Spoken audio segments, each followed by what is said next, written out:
background, Yan lang, yun mag- lang. mag-backgrounder muna tayo, Engineer Polo. So, kailan ka nag-start with Unitech? So, I am Paulo Onaldi Alercer. I started at Unitech in April 15, 2024. So, last year lang, sir. And then, before, So, ano yung yes, mga, sir. before Unitech, ano yung mga ginawa mo? So, yun, sir. I'm very glad at Unitech for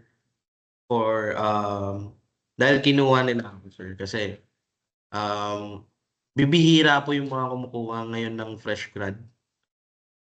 So, aminado ko walang experience pero dahil sa Unitech Sir Beng na ginagawa nila yung mga standards natin sa every project, sir.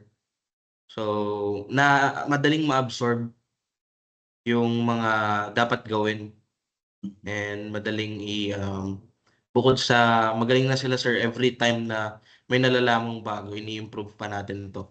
Yung mga strategies, techniques, yung mga materials natin. So, yung mga wala pa po ang previous work. So, this is my first job as a project engineer. So, yun, sir. So, this is my big project, yung Unit of Legazpi, sir.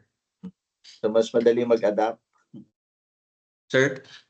Mas madaling maka-adapt, ano? Yes, sir. Sobrang dali po.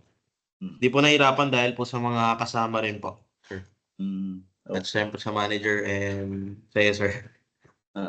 Okay. But, thankful din kami because actually we're opening up talaga sa mga freshly grad ang Yes, sir. HVAC system and thankful din kami may mga engineers who are willing to commit kasi dito sa process natin sa Unitech, di ba, we do design, then we do Yes, sir. installation, and then all throughout yung commissioning. Kaya holistic yung process ng pagiging HVAC engineer dito sa atin. And Yes, today, siguro i-start natin to. And thank you, Engineer Polo, for yes, po. joining itong ME Forum. And I believe you'll be presenting itong chilled water system sa Unit of Legazpi, yung ating Yes, sir. pinaka-latest na natapos na plano na development, no, under reruns and Unitap. And Yes, sir. siguro kung ready ka na, siguro start na natin. Yes, sir. Start na po tayo. Polo. So yun, our MA forum for today is about chilled water system na install natin ng Unitech 3 sa Unit of Legazpi. So bigyan ko lang kayo ng konting background, no.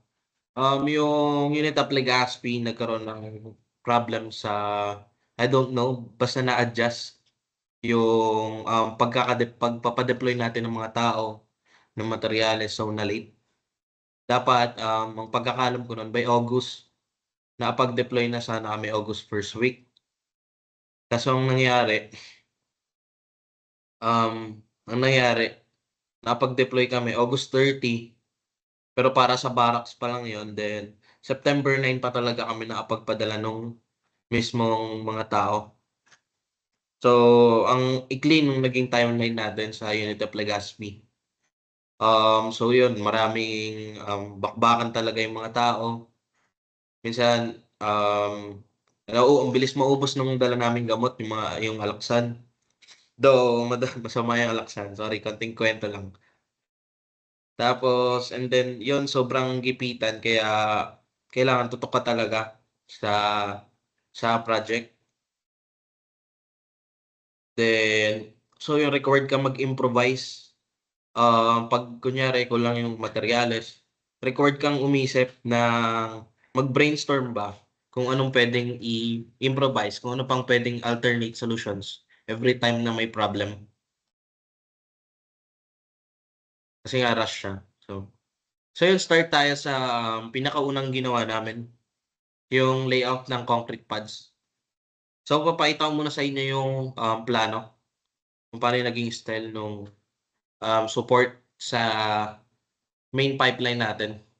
So ayan, paikot siya. And kung makikita nyo, every 2 meters yung distansya nung bawat concrete pads.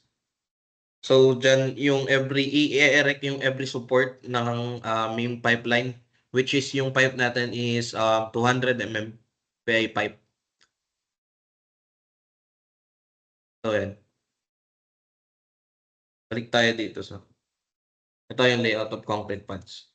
So, makikita nyo dito, sinusukatan. Dito kung nag-drawing sila. Though wala pa ako dito, inalam ko lang din kung anong ginagawa nila dyan.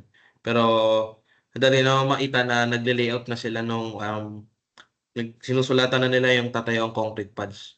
So, ang naging style dito, dapat L screw, pa-L yung screw na bolt na gagamitin para madali siyang i-welding doon sa nakaabang natin na rebar. Kasi may nakaabang na rebar na dyan eh. Yan na yung binuhusan nila. Ito yung nililayout nila. Ayan, sinabay nila yan sa buhos. Kaya, ayan yung rebar na yan. Yan yung pinag-weldingan namin na lang nitong. Since wala kami nakuhang L-screw, mas maganda kasi pag L-screw, mas madali siyang i-welding. Tapos may kapit pa. May kapit pa yung pa-L niya doon sa rebar. So, ang nangyari na lang, since walang bilihan ng rush order ng L-screw, yung mga bolt na lang talaga yung pinadala doon. So, ayan, ang nangyari, winelding natin yung itong mga bolt. Tinibayan na lang natin yung pagkaka-welding niya dito sa rebar na nakaabang. Tapos, kailangan every concrete pad is nile-level talaga. Hindi pwedeng tabi-tabingi yung mga yung ibabaw niya. Tapos, ito ang nangyari, para pantay-pantay yung mangyayaring ang mangyayari kasi dito, itong ano na to, lalagyan niya ng MS plate. So, doon yung pagkakapitan ng channel bar natin, which is yung magiging support. Then ito, gumawa ng pattern. Makikita nyo.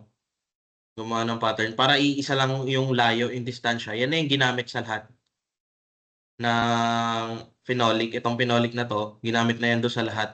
Paikot. So, yun, next. Ito yung magiging support natin. Yung channel bar. And kung makikita nyo, ito na yung MS plate. So, itong MS plate, nakita ko pwede itong orderin eh. So, pwede ka nang anong tawag dito, magpa-pre-order. Kumbaga, ipapa-fabricate mo na yung ganitong MS plate. Pero sa case namin, kami yung mano-mano nag-cut nung MS plate na yan. Mano-mano nilang kinat. Makita nyo. Tapos, ito naman yung mga channel bar natin na size 4x2. Tapos, wait lang, mabait ako. Ito na. Makita nyo, naka 45 siya. Yung channel bar natin. Naka 45 yung mga gilid corneran niya. Tapos, may bracing. Bracing dito. Sa kaliwat kanan at dito rin. So, may paanan niya. Tapos, meron pa yan dito kaming dinagdag na stiffener. Kasi pwedeng, ito ang makikita nyo dito. May dinagdag pa dyan na stiffener gamit yung makapal na MS plate. Ano ba ng sukat? Basta naglagay kami dyan ng MS plate pa for further maging sturdy pa lalo yung yung support natin. Kasi hindi tayo pwedeng magpakampante dyan dahil 200 mm na BA pipe yung dyan. Tapos dalawa pa. So kailangan matibay talaga yung support na yan. Tapos ang nangyayari dito para kailangan talaga to level yung yung height niya. Kasi kung hindi, mahihirapan kang magbawas sa rubber saddle, hindi ka pwedeng umasa doon. Kailangan yung pagkaka-erect pa lang yan, pantay na. So, ginamitan na namin ng tamse. And bukod doon sa tamse, gumamit pa kami ng angle bar para kitang-kita mo yung pagkakapantay nung So, next, ayan, nakikita nyo, dapat lahat din yan nakalabel. Yung niya, bawal siyang nakatagilid kasi ma-compromise yung strength niya pag nakatagilid siya. Kasi yan ito na yung finish. na yung ano, finished product na yung natin. So ito nilagay lang namin tong angle bar. Baka magtaka kayo bakit meron nito. Nilagay lang namin yan kasi isasampa na namin yung tubo. So tinanggal din namin yan nung nilagay na namin ng rubber saddle yung tubo. Kasi baka gumulong pag nilagay na namin. Tapos ito naman yung support doon sa header natin sa pumps. Mas malaki siya. So dapat sakto lang to yung ginawang support. Kung ito pa yung ginamit na pump. Ayan. Kaso nagkamali nga nagkamali ng ano sa motor. So pinalitan natin yung pumps. Kaya ang mangyayari diyan nagdagdag pa kami ng sa support, pinahaba pa namin. To, fabrication of inertia block for chilled water pumps. So ito naisipan to nila sa Rariel. Dahil ito na yung alam ko nagawa na nila to sa previous projects nila. And gusto talaga ni Sir Rariel na matibay talaga yung sa pumps. Kasi para ano na rin sa katagalan na rin. Kasi kung pwede namang Dynabolt na lang dito and the same dito sa ano pwede ring Dynabolt. Kaso ayaw natin umasa doon. Kasi katagalan pwedeng masira agad pag Dynabolt yung ginamit dito sa mga MS plate natin. Imbis na nilubog, ayan, nakapalaman talaga yung screw. Then naka-welding pa sa rebar yung screw natin. So talagang ano siya, matibay. Kumpara mo naman sa Dynabolt na ibabarenahin mo lang, tas suksok. Hindi ka pwede umasa doon. Kasi ito ang mangyayari kung nakikita niyo yung inertia block. May rebar siya sa loob kasi papalaman na natin yan ng semento. Then, ito na yung nakikita niyo channel bar na may 3 butas. Yan na kasi sinukat na dyan yung ano nung pump. Yung ano niya. Pagkakabitan ng screw. Makikita nyo, naka-welding pa yung channel bar dito sa rebar. Then bukod dun, isa-semento pa yan. Tapos, ito na. Makikita nyo, meron siyang nakakabit na spring isolator para dun sa vibration nung pump. Then, ito naman, ito na yung nasemento na. Tapos, ito na sana yung 3 butas sa pagkakabitan. Kaso, ang nangyari nga, nagbago yung pump. So, hindi na ganyan. Ang nangyari, tinanggal na lang namin yan. Pero ito, ganito magandang ano to idea. Pwedeng pagkuhanan ng susunod ng idea sa mga susunod pa nating projects for inertia block. Tapos ito naman fabrication ng piping support doon sa loob ng mall. So makikita niyo ito yung ginawa namin. Pa rectangle siya. Kasi kailangan maluwag yung sa loob eh. May distance dapat at least 15 to 20 mm yung bawat tubo. So ito, ang nangyayari dito, ang gagawin dapat naming support, yung pinakaunang idea namin is ito katulad nito. Ganyan lang, para mas madali siya. Ang brace niya lang is dito lang sa baba. Ang gagawin sana, unang-una is lalagyan dito ng channel bar. Kaso, isa ring magastos yun sa channel bar tapos medyo alanganin pa rin sa tibay. So, ang nangyari na lang, parang nakahang na lang siya. Ito, yung mga nagpabricate na lang ng ganyan. Angle bar to, dalawa. Ang alam ko, angle bar lang ang ginamit dito kasi hindi pa siya ganun kabigat. Ang grid ba to? Basta parang nasa 125 lang ata yun dito. Nilagay na tubo. Kasi, nung pag ano na yan, kunyari 150 pataas na, hindi namin aasa dyan sa angle bar. So, ang gagamitin na talaga dyan is, ano na, channel bar na. Hindi dito rin. Yan yung makita nyo, angle bar lang yun. So, ayan. Ito, brake sa taas. Yung pagkakapitan. Itong nakita nyo, angle bar na to, naka-weld pa yan dito sa I-beam. Bukod pa yung ano na to. Ito, ano to, stiffener lang to. Bukod pa yan. Pero itong angle bar na to, naka-welding pa rin talaga yan dun sa I-beam.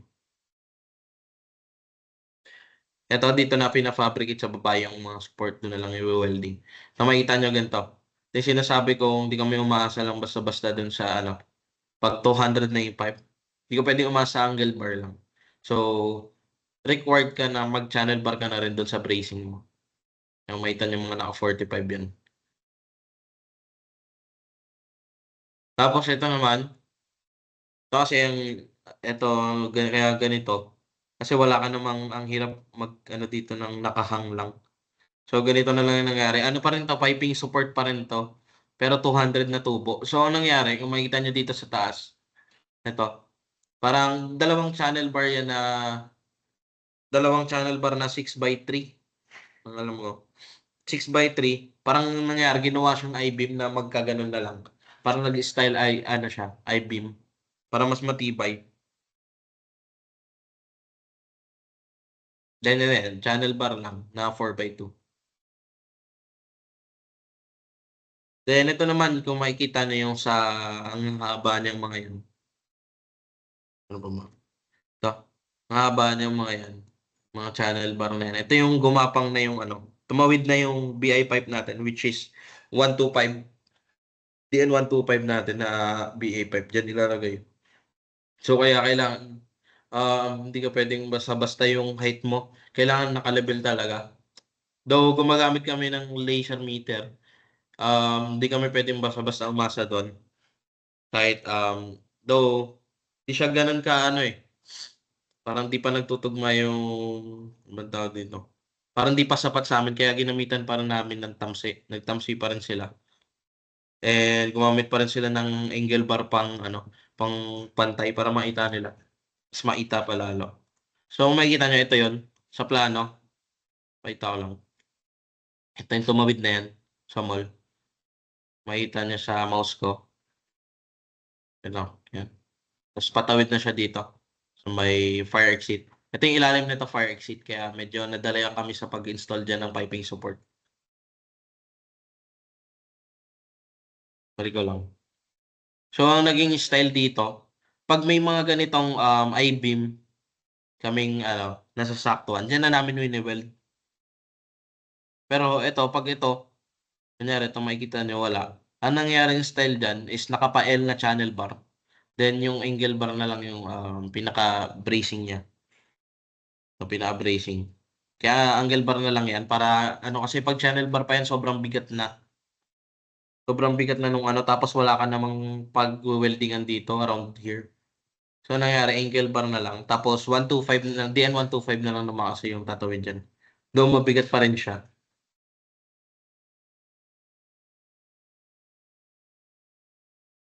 So, ito yun. Ito yung sinasabi ko. Ito, isa pa lang yan. Tapos, wineldingan ulit sa likod ng, wineldingan ulit to sa likod ng isa pang channel bar.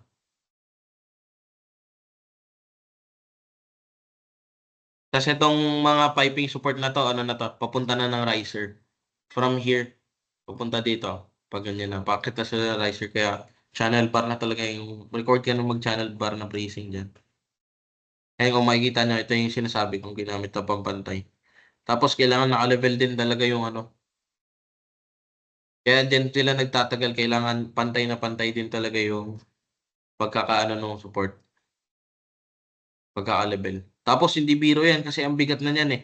Ilang tao yung bumubuhat niyan. Kasi yan ako yung nagpipicture. So, kitang-kita mo, hirap ilang tao dapat yung record na maghila dito kahit ganyang lang. Kasi ang na neto eh, ang hahaba na eh. Kaya, tapos, tsaka nila ilalagay yung angle bar dito. Inuuna na nila yan yung pa-L na channel bar. Then, isusunod na nila yung bracing. Ito, pinapantay muna nila dito. So, ito naman yung yung pagsasampa na ng tubo. Sa every time, hindi naman kasi pare-parehas yung support natin dyan. May madaling masampa, may hindi. So, doon na lang naiisipan na nagbe-brainstorm na lang kung paano yung pinaka easiest way to position the pipes. So, ito, may makikita na yung chain block. Sorry po. So, yan, yung chain block. Gamit na gamit yung chain block. Yan. Hindi tayo umasa basta-basta kung saan lang tatali. Kailangan sa matitibay din. Tulad nitong I-beam. Tapos, ang gamit na pantali lifting belt.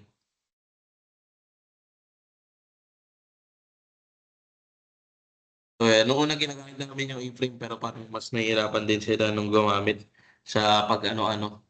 Kasi yung dadaanan doon hindi na masyadong libre. Marami na rin nakalagay so dinispat na lang din nila yan. Tapos nagbuhat na lang sila mano-mano ng A-frame. Ito yung A-frame na sinasabi ko. Para sana pagugulungin na lang yung tubo dyan. Dala-dala niya yung tubo. Kaso nahirapan din sila. So hindi na lang nila ginamit yan. Kaya makita nyo, ito, ano na lang tong mga sinasampa nila. Around 80, 65, ganun. Pero bigat pa rin. Tapos isipin mo ko yung kung 200 pa yung binubuhat natin. Tapos ito kung makikita nyo yung rebars dito. Sila sa Real may gawa niya. Kasi gustong-gusto niya na makita yung ma-mock up na ba yung piping connections natin for AHU. So, mock up na AHU yan para makita na yung distansya. Distansya din from the wall ng AHU. Kasi hindi ka pwedeng sobrang lapit ng AHU. Kasi may grills pa yon. So, kaya, ayan, maganda rin yan kung may isipan, kunyari hindi pa nadating. Ang tagal pa kasi dumating ng AHU niyan. So, inisipan na lang muna nung kung paano magandang gawin. So, yan, nag-mock up na lang muna. So, yan, makikita nyo dito, ito yung ano-manong binubuhat nila yung tingin ko DN, 150, 200. Ito, around na to, 200 na to. Ito, ang nangyayari pa nga dyan, dinodoble na namin yung chain block kasi hindi abot yung isa. Ito, ang alam ko, 3 tons to na chain block. Tapos ito naman kasi maiikli. So, ang nangyari, nagdoble na lang ng chain block. Dinoble na lang yung chain block dyan para umabot lang sa baba. So, ayan ano ba? Ito, naging challenge din dito. Parang isang oras din namin to sinampa. Kahirapan. Ayan, ang ginawa na lang muna, pinatong na lang muna dyan yung ginamit na rin yung scaffolding para maisampay yung tubo. Mas madali, ayan, makikita na dito. Tapos nag-angat na lang ulit ng ayan, ginamit na yung scaffold. Tapos pagkapasok dito, doon na lang tinulak ng tinulak. Tapos sinagad dito, tapos pinasok na lang ulit.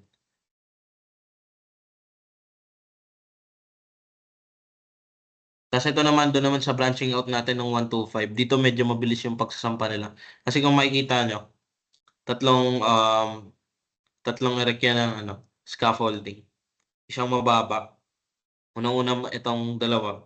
Sila yung mag-aabot dito sa hanggang sa dalawang tao hanggang sa tumaas na doon. Kaya ang bilis lang nila natapos. So pagkaabot nila ng tubo nitong dalawa, sila na rin yung tutulak dito sa sa dulo para mag-adjust sila ng tubo. So kaya ang bilis talaga nung pagsampa nila doon. Tapos ito naman yung naging strategy nila doon sa paglalagay ng hanger natin yung full thread. So since pa kasi yan, sementado, hindi pa na-tiles yung baba, ang ginawa na lang champering na lang nung parlina. Kasi ang tigas hindi mo pwedeng basta-basta ibarena parang it will take you 5 minutes, around 5 minutes para mabutasan lang yung isa. So kung magaling ka talaga, within 2 minutes, tapos kung maganda barena mo. Hindi rin naman gano'ng kaganda pa yung barena nun. Kaya mas gusto nila mag-champer na lang nung parlina. Tapos ito naman yung angle bar na pang-support. Yung paglalagyan mismo ng dock. So ito yung fabrication nila na nasama ko lang din. Yung fabrication nila ng smoke exhaust blower ducting. So yan. Tapos pag sobrang lapad na nilalagyan na nila ng stiffener. So ang bigat talaga yun. So in-imagine ko kung ganito na pala yung ginagawa, ganito na pala kabigat yung paano kung ganyan din yung ginawa natin sa aircon natin tapos rush pa, parang hindi talaga kakayanin. Kaya ang saktong-sakto din yung Climaver na installation tayo doon. Ayan, sinasampa nila. Medyo natagalan sila kasi ang bigat niya. Hindi siya ganun kadali. So ito naman yung fabrication natin and installation ng ducting natin, which is yung ginamit natin sa Unitap Legazpi is Climaverna by Sangoban. So ayan, madali lang siya kasi tinutupi-tupi lang tapos ang dali niya lang isampa kasi bukod sa magaan siya, ang dali niya buhatin paakyat. Ang ginagawa pa para mapag-connect mo is ini-stapler mo na lang. Tapos yung pag-fabricate pa hindi na siya gano'n kahirap. Though, um, pinupuri ka rin yung mga dakman natin kasi sobrang kate niyan. Hindi man sobra pero 'pag ang tagal mo ng ano, expose na naghihiwa, ayan, nag-i-stapler, kakatihin ka talaga.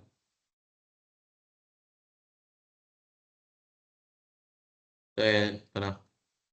So fabricate na lang muna sila diyan ng fabricate kasi, ang pagkakaalala ko wala pa tayong masyadong ano that time, wala pa tayong masyadong nuts and washer.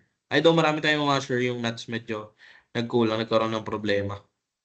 Kaya ang dami nilang na-fabricate na niyan. Tapos ito ang nangyari sa offsetting kasi dahil sa plumbing na contractor, nagulat na lang kami, ay meron na pala diyan.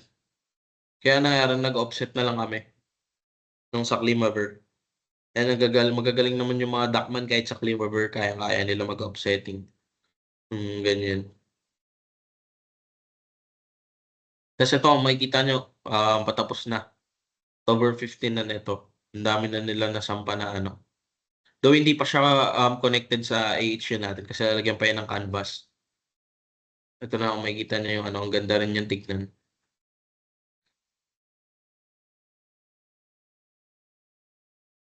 Kasi ito yung ang alam ko kinakabit na nila yung canvas nito o yung ano lang mismo. Ito lang yung transitioning lang. Kasi kailangan yan yung ano muna eh. Yung BI ay plain sheet ka muna dito na GA tas tsaka ka magka-canvas. So kahit gumalaw man yung may sudden movements man yung HU or continuous na pag-vibrate, hindi maapektuhan yung ducting mo. So required talagang mag-canvas. Tas ito naman kung makikita nyo, kayang-kaya din pala natin um, i-bend, pa-bend yung ano natin. Ito yung sa fresh air, yung sa AHU. Ito, papunta na sa labas yung ducting na Climaver na yan. Kaya kung makikita nyo dito, kayang-kaya rin pala iliko yung Climaver. So maganda talaga. Tapos, ang lakas niya rin talagang sa noise reduction. So, yun, ang ganda rin talaga ni Climaver. Tapos ito naman rigging works for our air-cooled scroll chiller. So ito medyo mahirap din kasi yung pagpa-part nung ano maskip na diyan eh. So magaling din naman yung driver ng boom truck natin si Kuya Bong. So dito na lang nilapit din namin sa ang alam ko crawler pa yung nandiyan eh. Which is 50 tonners pa yung ano na yan. Yung yung bang tawag dito. Yung nagli-lift diyan nung sa chiller. So kay ano yan kay Topway na igamit lang din tayo. So ayan, kung makikita niyo dito may pinabricate kami na ano dito. Pinabricate lang namin yan pero nasa instructions naman yan na kailangan meron kayo nito. Nung paglalagyan ng lifting belt, pagkakalsuhan niya. Kasi kung walang kalso, prone talaga na matupi yung chiller natin which is hindi natin gusto yun. Kaya required ka na gumawa nito tuwing mag-rigging works or magbubuhat kayo ng chiller. Tapos ang mangyayari pa dyan, ang unang-unang gagawin diyan, ibababa lang 'yan tapos may mga pads diyan, rubber pads. Kukunin niyo tapos tsaka niyo i-screw dun sa ilalim ng chiller. So 'pag na-screw na, dun niyo na ano, ipapantay dito sa may concrete pad. Dun niyo na ipapantay yung ano niya, orientation niya rin kung tama. Kailangan lagi rin kayong nakaano sa orientation na kung saan papunta yung tubo, yung suction discharge, kailangan aware kayo sa ganyan. Tapos ito naman, chiller and pump piping connection. So ito yung wini-welding dito is yung air separator. So kailangan na kailangan yan yung air sep lalo na pag chemical flashing kasi ang daming Pag maglalagay na kayo ng ano, sa hydro testing din pala, pag maglalagay na kayo ng tubig. Kasi puro hangin pa yun eh. Pag naglagay na kayo ng tubig, puro hangin pa yung nasa tubo. So, diyan ka magpapasingaw ng hangin. So, ano, habang nagkakarga ka na rin pala dyan, ay hindi, mamaya na natin i-topic yung pag nasa hydro testing na. So, ito for chillers to, nag-fabricate na kami ng marami. Kung makikita nyo may flange siya. Kasi may flexible connector yun every ano sa suction discharge ng chiller. So, may pressure gauge and temperature gauge ka. Ito yung mga coupling. Yan yung mga ano, nagtanim na kami ng coupling tapos ano na lang dyan, i-screw na lang dyan yung mga ano natin, pressure gauge and yung mga gauges natin. So yan, nagpabrigate na ng marami para mapabilis, para puro ano na lang, puro screw na lang ng screw. Puro ano na lang ng bolts, lagay na lang ng bolts. Kasi ito, ganyan, conventional pa rin yung pag-ano natin. Magagaling naman at mabibilis naman yung mga nagtatanim natin na workers. Mga bumubutas para sa tanim. So ito na yung sa mga ano, connections na to sa AHU. May kita nyo dapat tuktig kayo dito kasi sa sobrang pagod nung ano, sa valves, sa butterfly valves, sobrang pagod na rin. Hindi nila napapansin yung orientation ng butterfly valves. So, kailangan pansin mo talaga yun kung yung tama yung orientation ng ano. Kasi pangit naman tignan kung hindi. Kapag hindi magkakaparehas yan. Paano malilito pa yung ano, yung maintenance, paano kung hindi naman din ganun ka ano yung maintenance. So dapat isa lang orientation yung butterfly bulbs. May isa ka lang susundan. So ito dapat level na level din yung pagkakatanim nyo. Kasi ang pangit tignan, bukod sa pangit tignan, pag hindi nagpantay ito, may prone sa leakage yung ano natin, Victolic coupling natin. Kasi kung tatabing iyan, mag-open up yung rubber, which is dun magkakalik.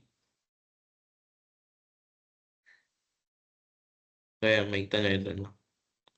Kaya ito yung sinasabi kong flexible.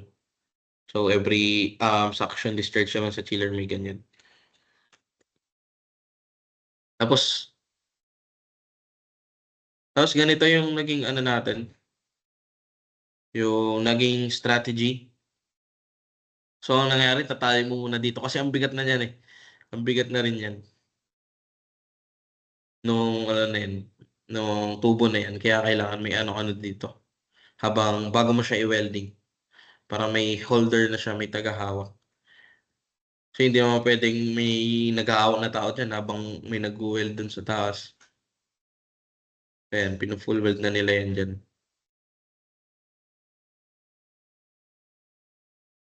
Tapos kung makita nyo, ito naman yung ano natin, yung bypass. Bypass valve. Ay, sa bypass natin na pipe. Meron, ang nilagay na lang natin dyan is yung pressure differential valve. So, ang nangyayari dyan, di pa kasi kita dito. May magtaglagay kami ng copper. Hindi lang dito, kundi inano na namin. Ang nangyari, nilagay na namin mismo dito sa may header na nung magkabilang tubo, yung suction and discharge natin. So siya na yung mag-aano. Ang nangyari, siya na yung mag-open up tuwing may siya na yung magbabalance ng pressure between those two na magkaiba. Siya na magme-maintain nun. So ito, makita na ito na yung mga ano.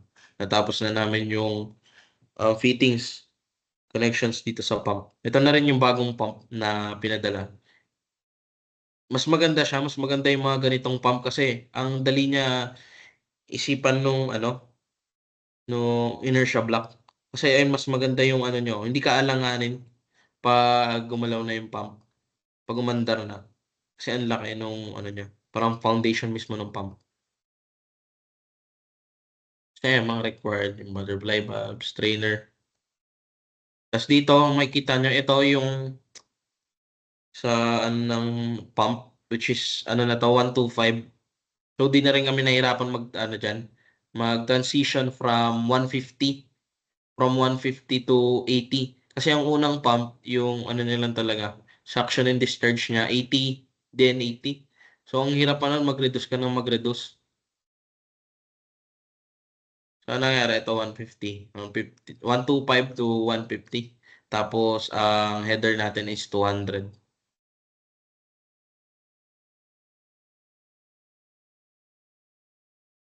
Kasi ito yung style niya.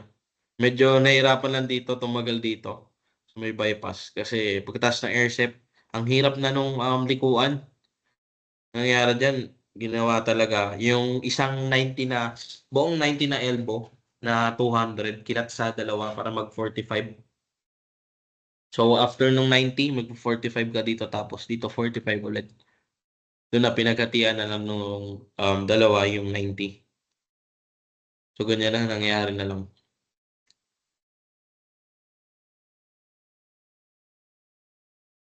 Tapos ito na yung AHU. Yung pagsampa na ng AHU.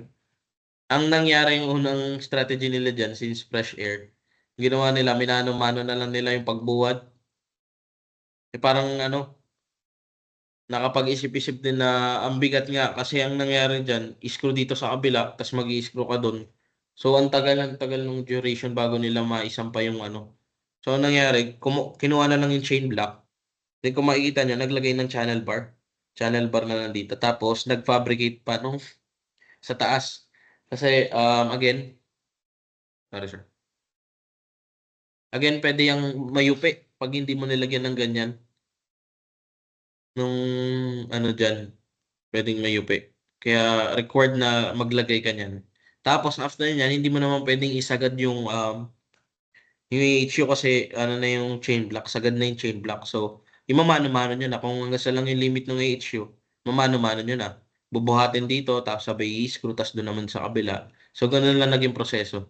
Kaya medyo napabilis din. So, ang nangyari dito, wala pa yung wala pa yung spring ISO natin. So, but kailangan na siya isampa. Madali na rin naman ang nangyari. Nung nandiyan na yung ISO, lang ulit ng scaffolding. Tapos, inano lang doon sa scaffolding, pinatong lang habang nilalagay yung spring ISO natin. Tapos, ito naman, fabrication installation of piping connections for AHU. So, nangyari dito dahil rush na talaga. Ganun din, fabricate na rin ng marami. Ang pinakaunang nangyari dyan is nag-mock up muna ng isang connections dun sa AHU. Tinignan kung paano yung magandang forma, paano yung maganda yung connections, magkakasya yung mga fittings mo, tsaka yung mga valves natin. Kaya yan, after that, yun, nag-fabricate na ng marami. Mga flanges. Kinonekta na daw sa tubo. So ito mga DN65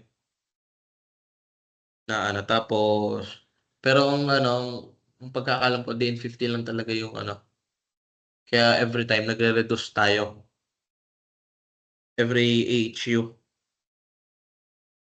kasi ang connection dun sa AHU is 50 lang talaga pero 65 yung mga tubo tsaka yung mga valves natin na order. Yan, makikita nyo ito. Dito yung connections dito, tsaka yung makikita nyo yung bracing, medyo napabilis kami dito kasi may tungtungan. Ang dali gawin pag may tungtungan ka tapos di ka nag-aalanganin dun sa baba.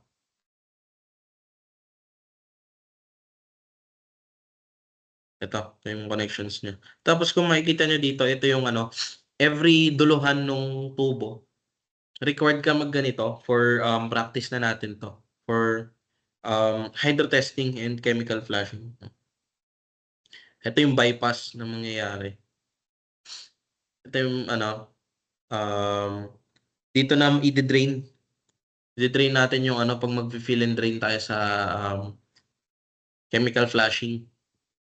So dito na mangyayari, dito na natin i-drain yung yung tubig after niya after natin mag-fill.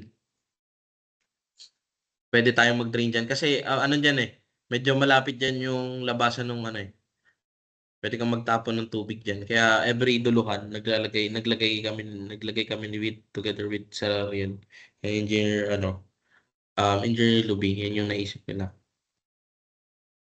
So, ito yung mga nangyaring style nung connections. So, yan, may 50 lang talaga tapos nag-reduce dyan. Then, flexible connector. Yan muna lagi bago ka maglagay ng mga natin, gauges and itong PICB natin. So, temperature gauge, pressure gauge, tapos PICV. Tapos, yan na, lumiko na doon. Tapos, nandun na sa gilid yung natin, yung valves natin. Tapos, yung nga pala, yung ko lang, yung pag-open nung for opening nung valves niyan sa AHU, kailangan dahan-dahan lang. Kasi hindi pwedeng mabigla yung natin, yung PICB. Kasi yung AHU, hindi pwedeng mabigla. Kaya kailangan dahan-dahan lang yung pagbukas mo ng valve. As in, pag narinig mong pagbukas mo nung kasi yung butterfly valve natin may yan, may tuldok-tuldok. So, parang may level siya. So, dun mo muna sa level 1. Pag narinig mong tumahimik na yung pagdaloy ng tubig, dun mo iangat ulit. Tapos, pag umano ulit, tumahimik, pwede mo na isagan. Kailangan dahan-dahan lang siya pag bubuksan nyo na yan na may kargado ng tubig. Kasi, nangyari kasi may pressure na yan sa tubo. Yung nag-o-open na kami ng HU. Ng valves pala. Tapos dito, ito yung namin. Dito kami gumawa ng kargahan. Dito siya malapit siya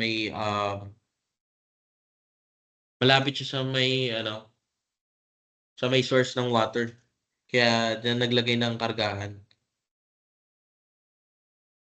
Tapos kung makita nyo, ito na yung hydro testing. So, includes repair, welding, and roofing. So, ito na yung nagro-roofing na kami.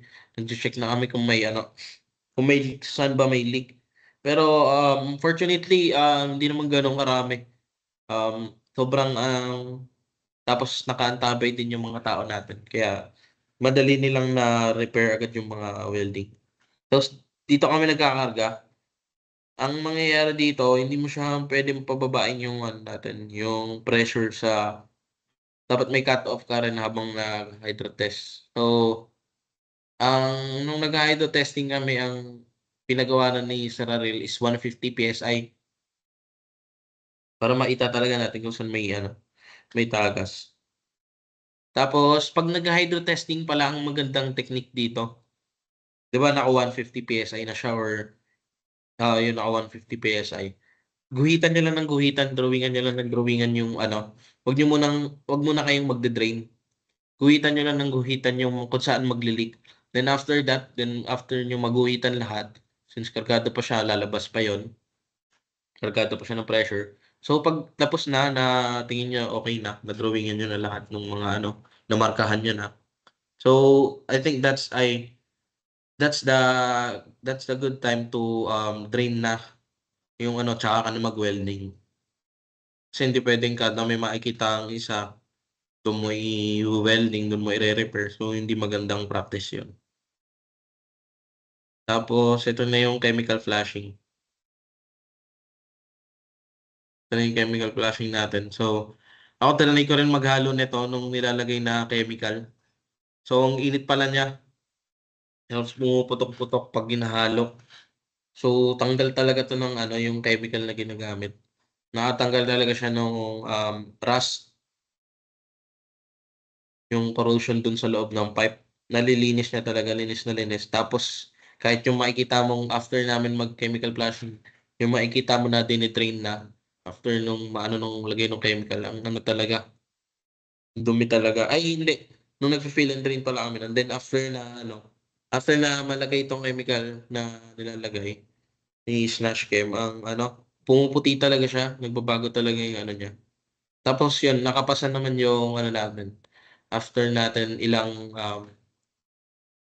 anong nangyari kasi nito yung nung nakapaglagay na tayo ng chemical, nag-fill and drain pa rin tayo para mas linis na linis yung natin. Linis na linis yung tubig, yung tubo natin. Tapos ito naman yung cladding works. Makita niyo sobrang ganda nung nagawang cladding dun. Ang gagaling nung mga dockman natin. Ito yung mga nangyaring sa Elbowan. Kailangan may mas maganda ng picture dito. Ayan. Tingin sa elbow. Tapos, ito na pala yung sa progress pictures. Dito ka na lang pakita. So, ayan, ito maganda ring practice to na lalagyan lagi ng tagging yung mga tubo. Para makikita agad nung mga maintenance or mga gagawa natin na after sales. Makikita agad nila kung saan yung supply and return ng tubo. So, kami naglagay niyang tagging na yan. So, maganda lagi yan. Every project may ganito tayo. Tagging. Tapos ito na yung tubo na nag-branch out. Makikita niyo ang ganda ng pagkakagawa. Hindi siya rin pansinin kasi isang lang siya. Pantay. Kasi ito na yung sa cladding works. Ang ganda niya tignan nung elbow na to.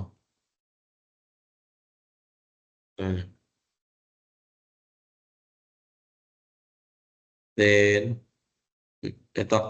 Naglagay din kami ng tagging dyan yung for pump 1, 2, 3. Para mas madaling mag-operate and sa maintenance. Ayan, pressure gauge. Ito na yung air natin. So, yun maganda magpaano ng nung hangin. Lalo nung nag-ito test kami, ang daming hangin na lumalabas talaga. Kasi kailangan nakaantabay ka dito pag magkakarga na kayo ng tubig. Tapos, ito yung sa chemical flushing natin, and ito naman yung bladder, ay yung expansion tank. So, itong expansion tank, as we all know naman, di ba yung niya is mag-absorb ng pressure, sudden pressure, para hindi masira yung close na natin sa chilled water. Kasi ito na yung nalagay na yung canvas.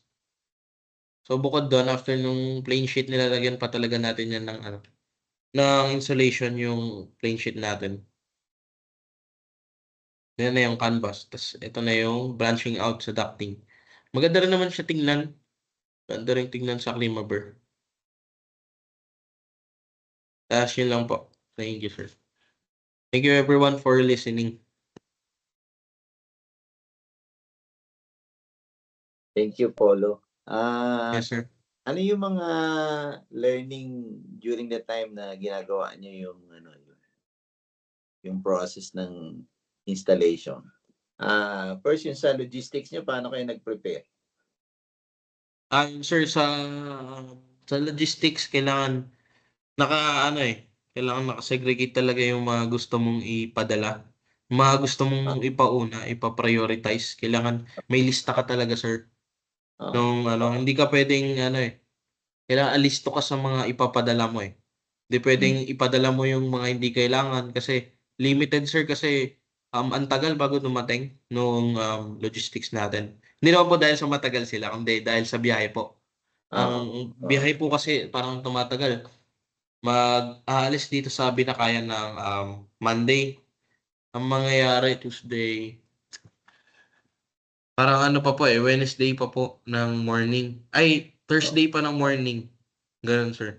Kasi ang nangyayari dito, Monday pa ng gabi. Hindi umaalis yung truck ng umaga. Kasi dahil sa truck ban. Kaya gabi na sila umaalis para hindi rin traffic. So, parang nangyayari, Thursday pa ng ay hindi, lang, sir, pala. Wednesday na umaga. Parang more than 24 hours. So, tapos hindi naman sunod-sunod yung padala nun. Kaya kailangan, yung mga ipapadala mo is kailangan mo na talaga. Tapos, sir, yun, sir, yung ipaprioritize mo kung anong kailangang ipadala. Tapos, well-coordinated ka dapat kung kailan naalis yung truck, kung may pwede na ba gamitin. Ganun, sir. Pwede mo buksan yung camera mo, Polo. Ay, hindi po pala nakabukas. Yeah. Ito, okay na, sir? Ako, para sa akin, yung I think dumaan pa yata ng bagyo yan nung ginagawa niyo yung buong Yes, sir. Yes, sir. So, Yung ang yung daming unit experience na hindi ko applicancing, na tama, 'di ba? matakil. Yes, At sir. Yes, yun sir. yata yung parang may mga naging challenges niya diyan, eh, nung Yes, sir. ginagawa niya yung ano, eh. Yes, sir. Isa pa po Oo, yun. Yung ang nangyari pa nga nun, sir, dahil rush yung project tapos naulan, hindi kami pwedeng parang tumigil. Though inaalala naman po namin yung kapakanan ng mga tao. Pero oo, sila rin naman nagsasabi na kaya pa natin 'to, sir, gawan pa natin ng ano, paraan, bili lang kayong kapote tsaka bota. oo, So, nangyari nun, bumili kami ng, kapote para matuloy lang yung, sa ano namin, yung kasi ang tag-ulan nun, sir, nung umano kami, gumagawa kami dun. oo. Alam ko Bale, pa so bagyo, yun. eh. I remember bagyo nun, eh. Yes, sir, yes, sir. Oh, yun yung Bumagyo mga po, tapos bumaha po dun sa barracks. Kasi yung baha paano talaga sa yung sir, lampas lampas preparation tuhod. niyo sa site nung time na yun? Paano tumitigil kayo? 'Pag tumigil saka kayo gagawa, gano'n? Alin, sir, alin, sir? Yung mga preparation niyo sa site, Opo. 'pag bumabagyo, paano yun? Ano, sir, yung unang-una talaga, ano na kami nun, tumigil na kami. Though hindi naman expected na gano'n kalakas yung bagyo na babaha talaga, papasukin yung barracks. Oo. Halos abot na po sa bed ng mga tao, eh. Ay, grabe 'no? Yes, sir. So, ang nangyari na lang nun, 'di na kahit kami, sir, hindi na kami nakauwi nun, eh. Do'n na lang po kami sa unit up natulog. Kasi hindi po talaga kaya dumaan dahil sobrang baha. Oo, So, oo. the following day, akala namin ano, walang gawa. Pero thankfully naman, sir, ano, fortunately naman na ano, agad humupa yung baha. So, nakagawa din agad. Hmm, So, gumawa rin agad pagtapos. Then, after that, sir, yung pangalawa na parang ano, signal number 3 daw ina-announce dun. oo. So, yun, that time nag-prepare na kami. Kumbaga inakyat na namin yung mga materyales na hindi puwedeng mabasa. Tapos yung PC, kasi nandun yung PC, printer. So, kinip safe na namin. Lahat, sir, tapos nag-ano na rin ng mga kailangan 'pag babagyo. So, pero yun, sir, thankfully din hindi tumuloy yung bagyo. Hindi na bumagyo that time. Hmm. Yung Oo. buong process ng installation niyo, mga ilang months yung inabot from nung time na nag-start na kayo From ano kasi, sir, mag-akyat from ng chiller, pag-akyat ng pipes, maglagay ng mga accessories? yes, sir, kung isasama natin yung ano, sir, yung paggawa ng barracks from September first week, sir, siguro. September, October, November. Kasi November 8, sir, nakapag-opening na kami. Though hindi pa siya yung ano, sir, hindi pa siya yung total lahat. Pero kokonti na lang naman yung natira nun. Pero Hmm, nakapag-ano na kami ng chiller. So, from October, November. Parang 2 months, sir, nakapag-open tayo. Pero hindi pa siya totally complete pa. parang soft opening ka nung time Yes, na sir, yun? soft opening. Then, December Ah, 13, yun, okay na lahat ng punch list, nagawa na. So, parang 3 months, sir. Kasi October, November, December, 3 months, around 3 months yung oo. duration. Pero yung 'pag binalikan mo from galing ka sa commissioning, yung commissioning mo mga 1 week gano'n, and then yung mga testing niyo 1 week gano'n na iko-conduct niyo within a week, parang gano'n? Yes, sir, yes, sir. Oh, Around gano'ng ano po. galing, oo. And then yung, during the time na may mga ano ba, may mga case ba na, nagkaroon ng accident during the time ng installation? Wala naman? Yes, sir, opo, meron po. Meron din? Actually, araw-araw naman po namin silang inaano, sir, tinutoolbox meeting na mag-ingat, mag-ingat lagi. Oo, important Araw-araw yun, talaga sir, 'yan. together with our, safety officer, Christian Abellanosa. Oo, Siya po yung speaker na mag-ingat lagi. Though hindi natin maiiwasan pero gawin lahat nung, prevention. Mag-safety harness, 'wag masyadong 'pag alam mo na yun, sir, 'pag alanganin 'wag ng ano kasi may mga gano'ng tao talaga, sir, na pinipilit matapos lang yung trabaho, pinipilit. hmm. So, sabi namin iwasan yung mga gano'ng ano, sir. Pero yun, hindi pa rin natin naiwasan, may mga aksidente pa rin na nangyari. Tulad kay Balbada, kay Jackery na nalagyan ng flux yung mata niya kahit naka-ano siya, Oo. kahit ano siya, Goggles. welding mask. Ang Oo. nangyari kasi nun, sir, tumalsik sa ano niya, sa welding apron o Oo. sa ano, pagkaangat niya ng welding mask, doon niya pinangkamot. Pagkakamot, sir, doon umano yung flux, yung welding flux. Oo. Doon pumasok. Ayun, kinabukasan. Nagtrabaho pa nun siya, sir, hanggang alas 10, napag-OT pa siya. Kinabukasan madaling araw, di niya na daw mamulat mata niya. Oo. Yun. Tapos yun, sinugod siya, sir, sa ano, sa Mm. ospital. Yun, sinugod, dinala. Tapos yung kay ano naman, kay pinakamalala, kailangan ano ko kay Fernando Caimol, kailangan ano ka rin pala talaga. Kailangan may alam ka sa mga ganyang bagay. Hindi lang pwedeng Oo. purong ano lang. Kasi ano yun health yun ng ano ng tao mo eh. So nangyari Oo. hindi namin expected, biglang may ano, nag-heartburn Hmm. si Caimol, Oo. yes sir. So pag mga ganun, report agad sa HR then dalhin niyo sa pinakamalapit na ano, na ospital. Mm. Tapos lalo na may ano naman tayo, may ano tawag dito, HMO. Oo. So yun, dalhin niyo sa kung malayo-layo pa sa inyo sir yung accredited na HMO, doon na sa pinakamalapit na lang. Kasi pwede namang ipa-reimburse na lang siguro. Kasi Hmm. kung kailangan na, urgent na talaga yung ano, huwag ka nang maghanap ng malayo pa. Doon na sa pinakamalapit. So yung Kasi parang parang, yes sir. testing niyo, ah, ah, kasi sabi mo parang September ka nag-start and then natapos ka ng first week ng December soft opening mo na. Yes sir. Hmm. And Kasama then pa po yung doon yung ano sir, yung paggawa namin ng genset kasi kami gumawa ng genset eh. oo. And Kami then yung nag-piping nun sa genset. talaga, yung para dun sa exhaust, genset. Yes sir, sa exhaust po. Oo. And then, yung soft opening niyo mga dalawang chiller ang umandar o isang chiller ang napaandar niyo that Ano time? sir, 2 chiller po, tsaka isang pump. Mm. Then from soft opening up to, ma-fully 4 commission yung sir. buong system, mga Yes sir. how many days it took yung buong team para ma-fully commission? Nung ano sir, parang around November 30 nagagawa naman po ng ano. Ay, Hmm. sir, before mag-December, alam ko natapos namin lahat and tapos yung mga punches na lang po, tapos sa cladding. So, parang mga gano'n, December first week sir, tapos na kami, Hmm. napag-commission na.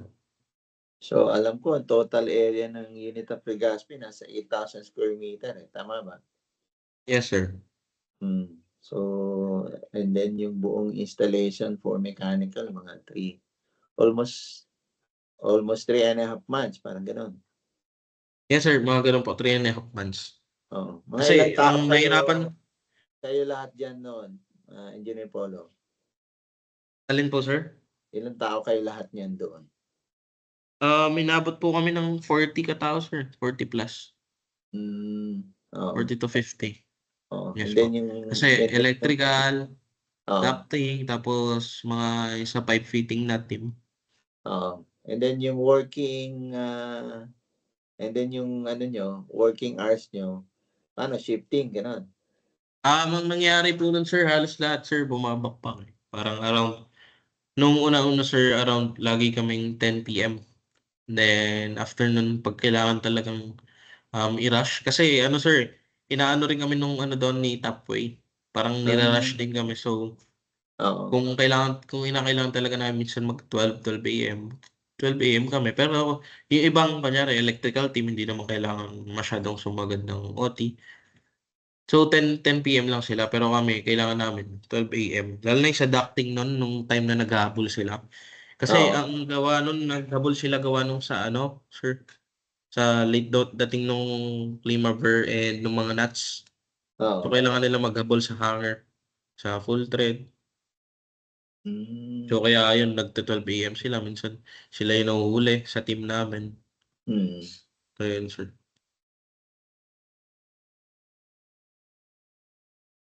Eh di nung natapos niyo pala diyan, may nagpalit yun ba? Ha? Kailangan namin sir papalit yan Sir Manuel eh.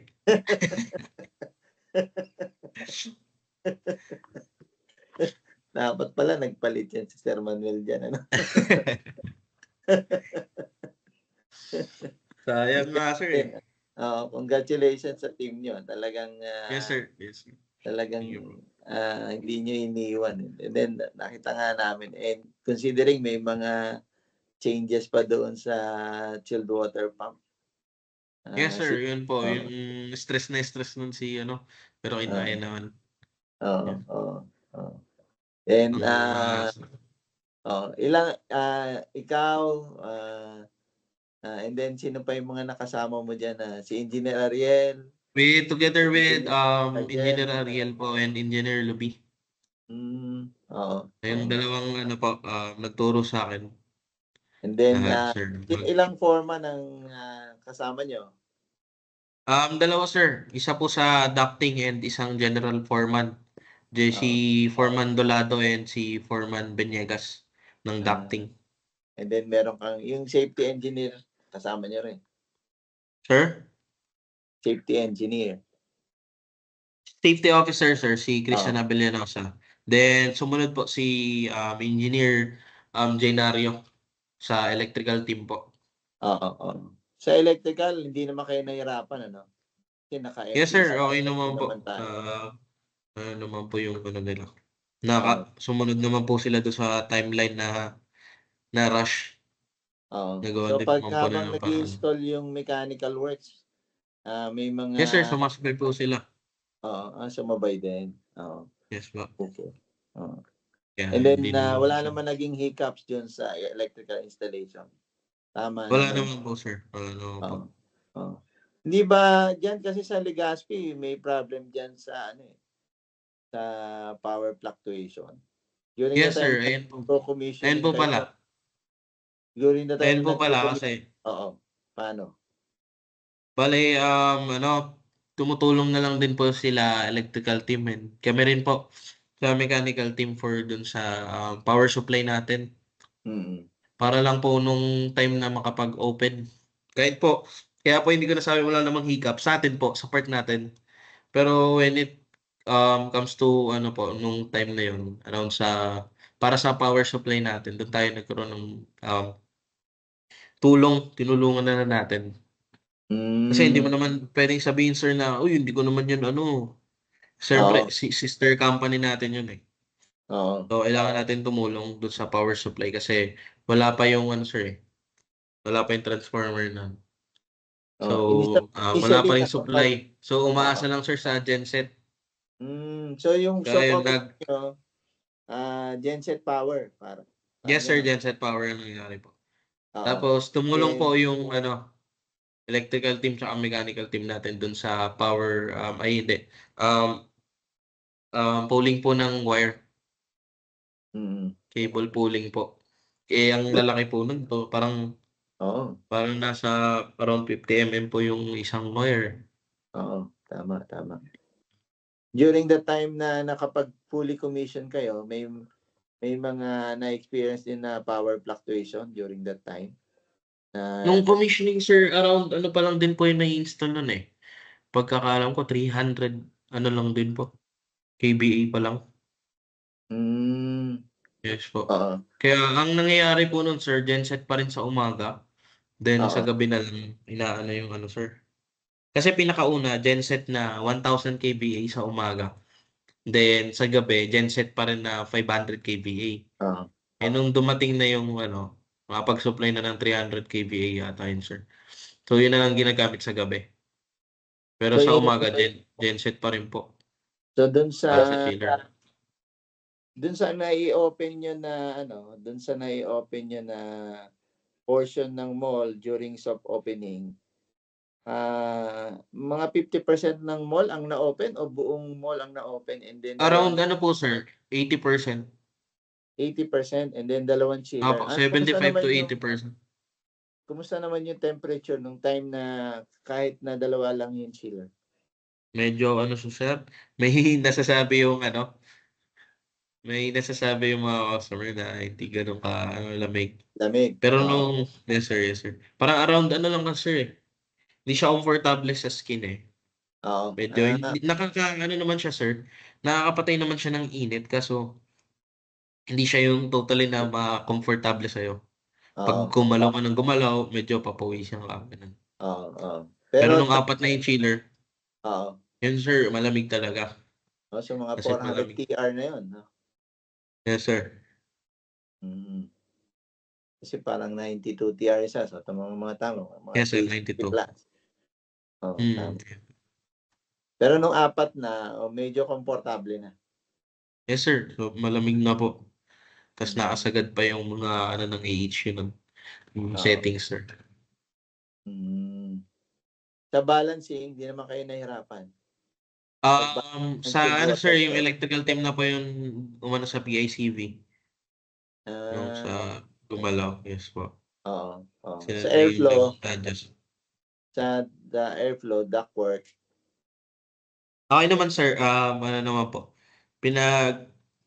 yun ako po yung matatapang na offsetting, kumbaga nagpapaalam sila sir kakayanin pa ganito. Parang ginagawan ko po ng ano kasi ayoko po masyadong makakita ng offsetting hangga't maaari. oo. Kasi Ah, mako-compromise yung airflow natin, CFM. oo, tama. Yes sir. And then yung nag-balance kayo dun sa bawat outlet ng ductwork, parang gano'n? Yes sir, yung ano, ang nangyayari nun, kasi naglagay na lang ng ribbon every diffuser. Oo, Para dun lang yung pinag-anuhan namin. setting. No, yes sir. So Parang dun na lang bawat pinaitang. outlet may damper. And then, nag-barometer kayo nung time na nagko-commissioning kayo ng airflow? Hindi na po sir, hindi na po namin nakapag-ano nun eh. Hindi na po So kami na nakapag-barometer. at nung na-set niyo yung isa, using yung, ano natin, manometer natin, that's the time Hmm. sinet niyo yung ibang ano, outlet or Yes sir. Yes po. ay kasi meron na kayong guide from the first, yun na lang yung Yes ginamit sir, niyo. yes sir. Tama po. Kumusta naman yung, response nung customer nung nakapag fully commission kayo ng 4 na chiller? Wala na Yung complaint? grand opening po sir, hindi ko na naabutan pero habang nandun pa po ako nung December 12, December 13 po kasi nag-grand opening. Pero December 12, first week ng December, ginagamit na po namin yung ano eh, yung 4 chillers. So ramdam ko po talaga kahit naka-jacket ka, mararamdaman mo po yung Malamig? lamig. Malamig. Malamig po talaga. Parang around 18 to 20 po. Pag apat na chillers yung gamit. Okey. Ibig sabihin tama Yes yung sir. balancing, okey. Mm. Tama yung design, tama din yung pagkaka-install. Apo, yes sir. Tama naman po. Hindi naman kayo nahirapan kasi naka-Victolic lahat ano, mas mabilis yung time nun Yes nagte-testing po. kayo. Ang nangyari lang po dun sir, kinulang pa rin po sa Victolic. So, ang Hmm, nangyari, buti na lang po, may mga order din si Engineer Luby na na BI, mga BI na fittings, oo, coupling, reducer. So oo. yun, winelding na lang po yung mga kinulang na Kasi Hmm, hindi po na-consider sa design na na elbow one. oo, So anong nangyari sir, nagkulang ng fitting sa Victolic, kulang ng elbow, kulang ng coupling. So oo, ginawa na lang po ng paraan doon. Pero yun po, pag mag-VVOQ po, maganda, may rin po, may gabay din po ng project engineer. Kumbaga, collaboration oo, po sila tama. pag Yung nagde-design sa elbow nagkaroon one. ng additional sa Victolic dahil, nagkaroon ng adjustment sa site ng, Yes po, site tama niyo? po. Opo. Okey. Oo, so kailangan mo mag-adjust pati nung Opo, quantity ng Victolic, kailangan talaga natin yung allowance sir. oo. Kasi Nung, magagamit pa naman sa susunod na project kung may sobra. nag-pressure test kayo mga 24 hours o 48 hours kayo nag-pressure test? Sa pressure test sir, around parang 3 days nga po sir kasi Ay opo, 2 days. 2 2 days. days. Matagal-tagal din. And then yung leak test, nung nagli-leak test kayo, ilan doon sa mga Victolic connection ninyo nagkaroon ng leak or nag-adjust Isa lang kayo po, o sir. wala? Isa lang po. Isa lang. Good. Ang Yes galing. po, isa lang, sir. Saan Mas yan? Doon sa prone po mas sa malayo sa pump o yung mas malapit sa pump? medyo ano po siya, kalagitnaan po siya, sir, eh. Talaga. Oo. Yes po. Malapit sa AHU. Ano po siya, sir, malapit po siya doon sa may branching out na tubo. Yung Yung malaki na pagka 125, doon tayo nagkaroon. Apa. Yung Kasi mahaba. from 150, from 200 po ata to 150. Yun po, doon po nagka-leak. Nag-leak Yung siya. Victolic doon Oo. dahil po sa nakapulupot po yung yung rubber nung Victolic. Doon lang. Kaya po nag-leak. Opo, yes, sir. Oo. Mas Pero prone po sa leak yung welding, sir, kaysa sa Victolic. Maganda po talaga yung Victolic. Sabi ng mga tao din natin. Oo. So in-adjust nyo lang yung rubber and then Yes, sir. In-adjust lang po yung rubber tapos okay na po. i-reconnect ulit. Pero hindi Yes, sir. naman Kaya, nasama yung rubber. yes po. Kaya kailangan mo talagang bantayan, sir, kung bumabalik ko ba yung tubong mo. Kasi kailangan pantay talaga yung tubo mo eh. Tsaka maganda pagka-grooving mo. Okay. Kasi pag hindi, bumubuka yung rubber, sir. So, na-compromise niyo yung Okay. po ng rubber. So, okay. So, thank you very much, Engineer Polo. Yes, sir. Thank you. Thank you Yes, for sharing yung experience mo dito sa ME Forum natin for I think ito yung ating first ME Forum sa year 2025 and Yes, I sir. hope yung mga learning mo pa sa mga susunod dahil marami ka pa yatang gagawin with Unitech. Sana po, sir. Kaya Looking forward po. I-share mo rin nila with the team. And then magagamit kasi ito ng mga iba nating engineer kasi I believe although fast-paced yung installation niya dyan sa Unitap Legazpi, I believe na sunod din naman yung mga standard doon sa system. Yes po. Totally. Okay, thank you very much and Thank you, sir. for sharing your time dito sa ME Forum. And God bless Engineer Polo Onel Yes po. Alarsa. Same to you, sir. Bye-bye. God bless. Thank you, sir. God bless.